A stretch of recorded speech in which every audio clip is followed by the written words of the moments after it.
दोनों के बीच social media पर रार बढ़ी हुई है। इलोन मस्क ने कहा कि मैं नहीं होता तो ट्रंप चुनाव हार जाते। ट्रंप ने कहा कि तुम नहीं होते तो भी मैं चुनाव जीत जाता। इलोन मस्क कह रहे हैं कि तुम्हारा नाम जो है सेक्स स्कैंडल में है, तुम्हारा फाइल उस नाम में है। चुनाव जो जेडी वेंस को लड़ना चाहिए, वो राष्ट्रपति बनने चाहिए। ट्रंप कह रहे हैं कि नहीं, ये बात तुमको अब क्यों याद आ रही है। इलोन मस्क कह रहे हैं कि अगर तुम ये बिल पास कर देते हो तो अमेरिका के हर व्यक्ति पे बैठे बिठाए 15 लाख रुपए का अतिरिक्त कर्ज बढ़ जाएगा, ऑटोमेटिक सब्सिडी कट जाने से।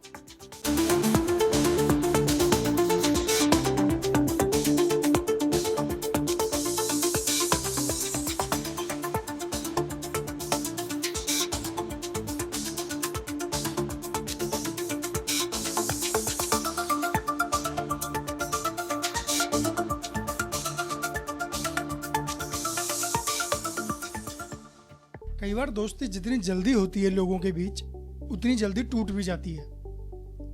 अमेरिका के राष्ट्रपति डोनाल्ड ट्रंप और एलन मस्क के बीच दोस्ती बहुत जल्दी से हुई राष्ट्रपति चुनाव प्रचार के दौरान, और वो अब टूट भी चुकी है। सोशल मीडिया एक्स पे दोनों भिड़े हुए हैं आपस में।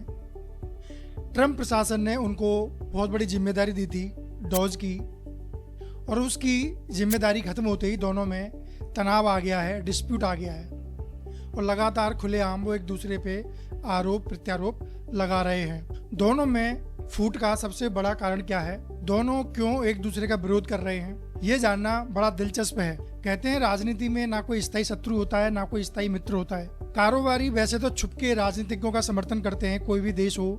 पूंजीपति चंदे के नाम पे, पॉलिटिकल फंडिंग के नाम पे पॉलिटिकल लीडर्स का, पॉलिटिकल पार्टीज का समर्थन करते आए हैं। लेकिन अमेरिकन प्रेसिडेंट इलेक्शन में इलोन मस्क ने खुल के समर्थन किया, खुल के रैलीज में उनके लिए वोट मांगे, और वो राष्ट्रपति बन भी गए।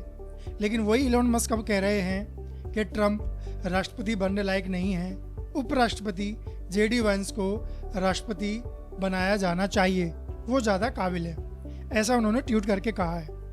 उन्होंने एक सर्वे भी करके कहा है कि क्या मुझे नई पार्टी बना लेनी चाहिए, और लगे हाथ 6 लाख लोगों ने वोट करके कहा कि हाँ। 83% लोगों ने कहा कि हाँ। और मज़ेदार बात तो ये है कि जिस ट्रंप ने इलोन मस्क को अपने साथ जोड़ा, उनकी वाहवाही की, उनके लिए थैंक यू बोला, वही ट्रंप कह रहे हैं कि इलोन मस्क अब चिढ़ गए हैं। उनको वाइट हाउस से जाने के बाद वाइट हाउस की याद आ रही है, शान और शौकत की याद आ रही है। वन बिग ब्यूटीफुल बिल एक बिल का नाम है, जिसको लाने के लिए ट्रंप ने कमर कस ली है, जिसके लाते ही, जिसकी घोषणा के बाद इलोन मस्क कंपनी के टेस्ला के शेयर गिर चुके हैं धड़ाम से। लगभग 30% से ऊपर शेयर मार्केट नीचे गिर गया है। वन बिग ब्यूटीफुल बिल के बारे में जान लेंगे तो पूरा का पूरा मामला क्लियर हो जाएगा कि मामला है क्या। इस बिल को समझ लेते हैं। दोस्तों, ये बिल है 2017 का बिल है, जो टैक्स कट्स के बारे में बात करता है। किस कट्स के बारे में बात करता है? हेल्थ केयर पे दी जाने वाली सब्सिडीज में कमी की बात करता है, मेडिकेयर्स पे, फूड केयर पे, रिन्यूएबल एनर्जी पे, बाउंड्रीज पे, अमेरिका से बाहर भेजे जाने वाले पैसे पे टैक्स बढ़ाने की बात करता है। इस सब के विरोध में है इलोन मस्क। इलोन मस्क की कंपनी टेस्ला रिन्यूएबल एनर्जी पे काम करती है, बायोफ्यूल पे काम करती है, कोयला पे काम करती है। तो सीधे सीधे इंटरेस्ट जो है ये खिलाफ जाते हैं इलोन मस्क के। जो बॉर्डरी सीमा है मैक्सिको के साथ, उस पर दीवार खड़ी करी जा रही है। ट्रंप इसके समर्थन में कि उस पर फंडिंग की जाए, दीवार खड़ी की जाए और अप्रवासियों को अमेरिका में रोका जाए। वहीं इलोन मस्क इसमें थोड़ी उदार नीति रखते हैं कि लोगों को आने दिया जाए और अमेरिका में उनको काम करने दिया जाए। एक और चीज़ है, हेल्थ केयर पे ओबामा का नीति जो थी, बाइडेन की जो नीति थी, वो लिबरल थी, उन लोगों की हेल्थ पे खर्च करना चाहते थे। वहीं ट्रंप जो है इस सब्सिडी में कटौती करना चाहते हैं, और इलोन मस्क कहते हैं कि ये लोगों की हेल्थ से जो सब्सिडी मिलती है हेल्थ पे, उसमें कटौती नहीं की जानी चाहिए। एक और बात, जैसे हार्वर्ड जैसी यूनिवर्सिटी में विदेशी बच्चों के आने पर रोक लगा रहे हैं, ट्रंप ने घोषणा की, जिसमें भारत के बच्चे भी शामिल हैं। और भारतीय लोग जो पैसा भारत में भेजते हैं या कोई भी देश के लोग भेजते हैं, उस पर 5% तक का टैक्स लगाने की जो है ट्रंप ने घोषणा की थी, जो कि अभी 3.5 टैक्स लगाया जाएगा। तो इससे होगा क्या कि जो भारतीय लोग भारत में पैसा भेज रहे हैं वो पैसा भेज नहीं पाएंगे, भेजेंगे तो उनको बहुत ज़्यादा टैक्स देना पड़ेगा। तो ऐसी तमाम नीतियां इस बिल के अंदर हैं जिसका नाम तो है ब्यूटीफुल, लेकिन कहीं से भी ब्यूटीफुल नहीं है। दिस इज अगली बिल।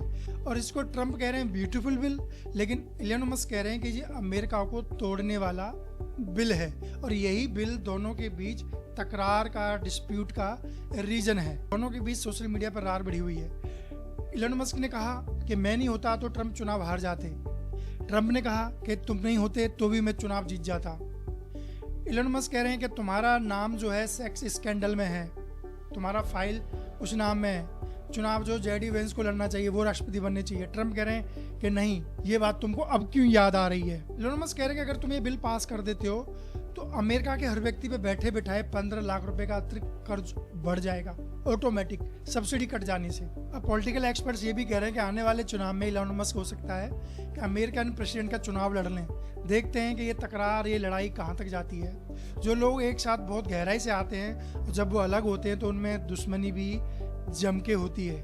और कारोबारी और पॉलिटिकल लीडर्स की दुश्मनी तो कुछ खास तरह की ही होती है, क्योंकि इलोन मस्क ने अगर दूसरे प्रतिद्वंदी की पॉलिटिकल फंडिंग शुरू कर दी तो डोनाल्ड ट्रंप की ज़मीन खोदना शुरू कर देंगे। और पॉलिटिकल फंडिंग बहुत बड़ी चीज़ होती है किसी भी पॉलिटिकल सिनेरियो में, क्योंकि एक्स जैसा बड़ा पॉलिटिकल प्लेटफॉर्म भी इलोन मस्क के कब्जे में है, जहाँ से नैरेटिव बनाए जाते हैं, जहाँ से लोगों की सोच बदली जाती है या बनाई जाती है। आपका इस बारे में क्या कहना है?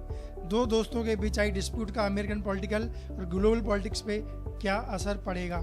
नमस्कार।